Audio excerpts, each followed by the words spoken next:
really have to feel that welcome. You have to feel like you're part of that community, that you're part of the people where you all have something in common. It's a feeling of being connected to this ancient history. That all my relatives, back further and further and further, belong to this, and it just seems like, this is what I was born to be part of too. When I gave birth, always the community organized and made me dinner for more than a week, and everybody called. Everybody I really felt like around me really cares about me, and it's give you a very good family, a very good feeling.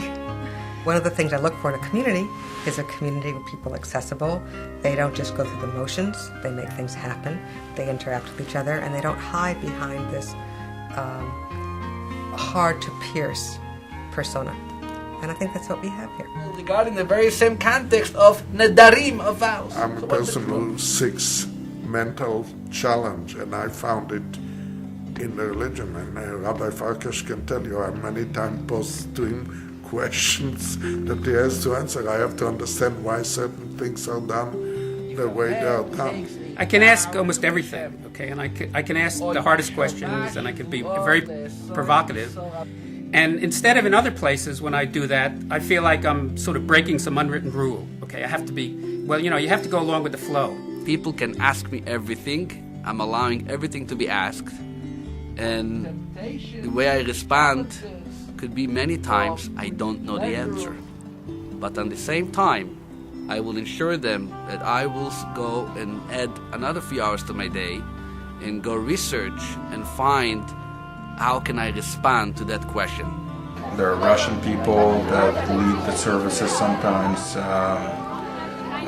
There's a big community from Uzbekistan area.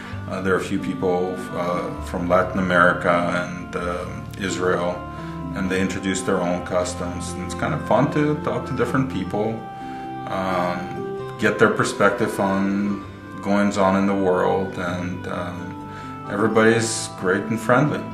There are people which are here on a weekly basis who don't speak neither Hebrew, English, or Yiddish.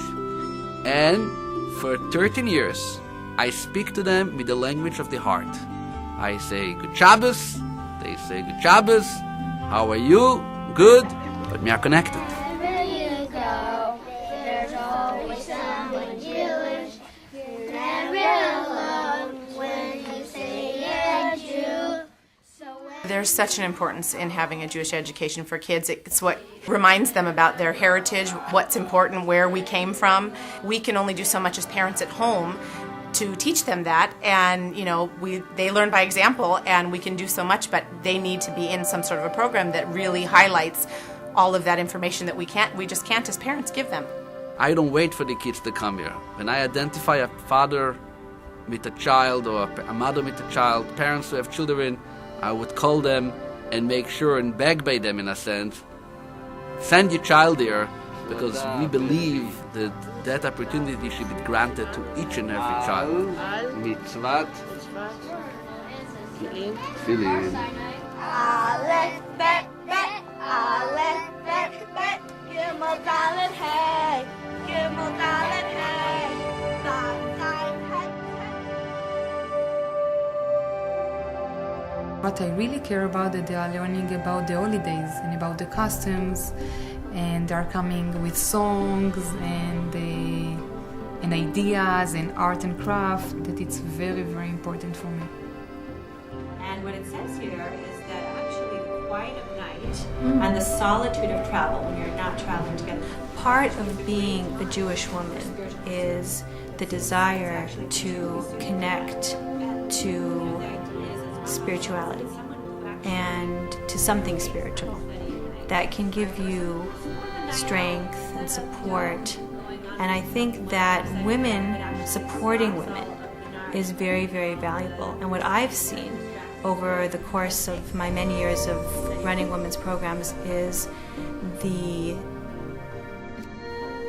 building of friendships, how that can enhance the religious experiences that women have.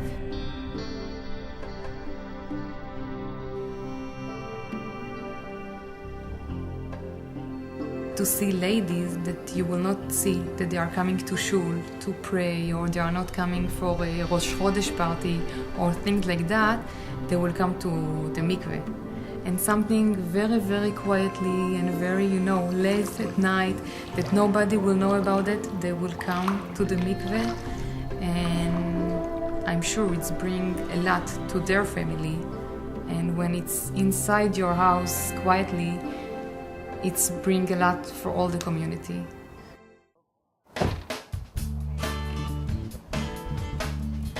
That first thing I started when I moved into the area 13 years ago is to locate people who will be interested in hosting a class in their home. When you come into a home, there are people who are not ready yet to walk into a formal Jewish center. But at a private home, in a private setting, you can have them invite neighbors, friends to come and be introduced to a rabbi who is ready to share that what she had learned.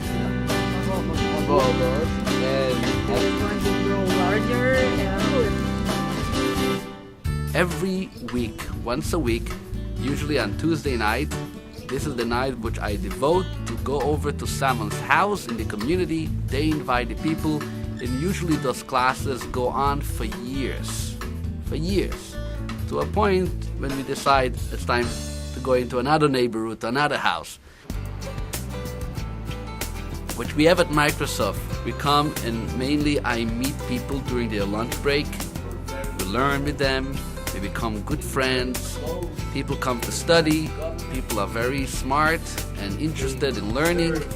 We learn together. We have the lunches for a lecture, and through the years we bring in many different speakers of various different topics to come and talk about the topics of interest for people in the company.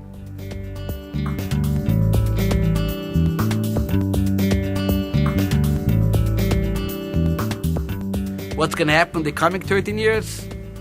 We are here. We are committed. We are creating the tools. We are creating the opportunity that it shouldn't be an area of the Jewish life experience that somebody should not be able to find a place at the Eastside Torah Center and to say, here, this is the place to come. If I need a holiday service, if I need a yahrzeit service, a bar mitzvah, a birthday, the Torah Center is an address for everything Jewish.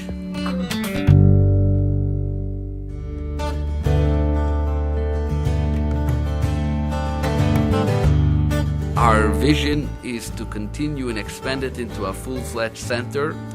The people should be able to celebrate all their life events. Birthdays and bar mitzvahs and weddings and so forth. People should find a place, a welcoming place, a nice place, an affordable place, so they can enjoy and take advantage of the presence of a true Jewish center.